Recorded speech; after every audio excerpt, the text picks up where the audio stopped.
গত বছরের আগস্টে প্রথম চাঁদের দক্ষিণ মেরুতে অবতরণ করে ভারতের চন্দ্রযান। এর মধ্য দিয়ে ভারতীয় উপমহাদেশের প্রথম দেশ হিসেবেও চাঁদে মিশন পাঠানোর গৌরব অর্জন করে দেশটি। এবার উপমহাদেশের দ্বিতীয় দেশ হিসেবে চন্দ্রাভিযানে পাকিস্তান। বিস্তারিত সহকর্মী সাইমুন প্রভার রিপোর্টে। আগে চাঁদে অনুসন্ধানের একমাত্র উপায় ছিল পৃথিবী থেকে পর্যবেক্ষণ। আলোক দূরবীক্ষণের উদ্ভাবন চন্দ্র পর্যবেক্ষণে নতুন মাত্রা যোগ করে এবং এটি প্রথম সাফল্য ছিল। তারপর নানাভাবে পৃথিবী থেকে চাঁদে মানুষ যোগাযোগ স্থাপনের চেষ্টা করেছে। মার্কিন মহাকাশ সংস্থা নাসার অ্যাপোলো কর্মসূচি সফলভাবে চাঁদে মানুষকে অবতরণ করানোর একমাত্র উদ্যোগ এবং এই কর্মসূচি সফলভাবে 6 বার মানব চন্দ্রাভিযান চালিয়েছিল।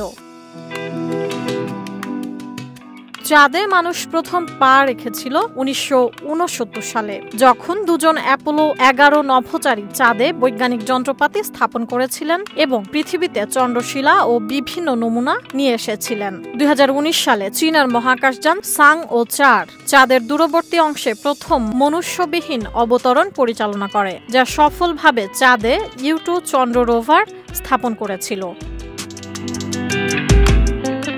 এবার প্রথমবারের মতো চাঁদে যাচ্ছে পাকিস্তানের নভোযান।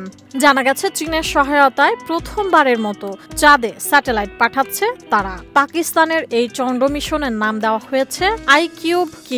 আগামী শুক্রবার চীনের তৈরি চ্যাংএ 6 চন্দ্রযানে চেপে যাত্রা শুরু করবে দেশটির পতাকা খচিত স্যাটেলাইটটি। চীনের তৈরি চ্যাংএ 6 চন্দ্রযান এই স্যাটেলাইট নিয়ে দেশটির হাইনান প্রদেশের উৎক্ষেপণ কেন্দ্র থেকে রওনা হবে। দেশটির রাষ্ট্রীয় সংবাদ সংস্থা জানিয়েছে ICube-Q মহাকাশ স্যাটেলাইটটি তৈরি করেছে ইনস্টিটিউট অফ স্পেস টেকনোলজি। এক্ষেত্রে সহায়তা করেছে চীনের সাংহাই বিশ্ববিদ্যালয় ও পাকিস্তানের জাতীয় মহাকাশ গবেষণা প্রতিষ্ঠান সুপারকো। পাকিস্তানের মহাকাশ গবেষণা প্রতিষ্ঠান institute of speech technology IST জানিয়েছে আগামী 3 মে চীনা স্থানীয় সময় দুপুর 12:50 চাঁদের উদ্দেশ্যে যাত্রা শুরু করবে ICube-Q নামের পাকিস্তানের এই স্যাটেলাইটটি। ইনস্টিটিউট অফ স্পেস টেকনোলজি আরও জানিয়েছে পাকিস্তানের ICube-Q মহাকাশ স্যাটেলাইটটি তৈরি করেছে তারা। ICube-Q-এ 2টি অপটিক্যাল ক্যামেরা সংযুক্ত করা হয়েছে, যা দিয়ে চন্দ্রপৃষ্ঠের ছবি তোলা যাবে। এদিকে IST জানিয়েছে প্রয়োজনীয় গুণগত পরীক্ষা নিরীক্ষা শেষে ICube-Q-কে এরই মধ্যে চ্যাংও 6 রকেটের সঙ্গে একীভূত করা হয়েছে।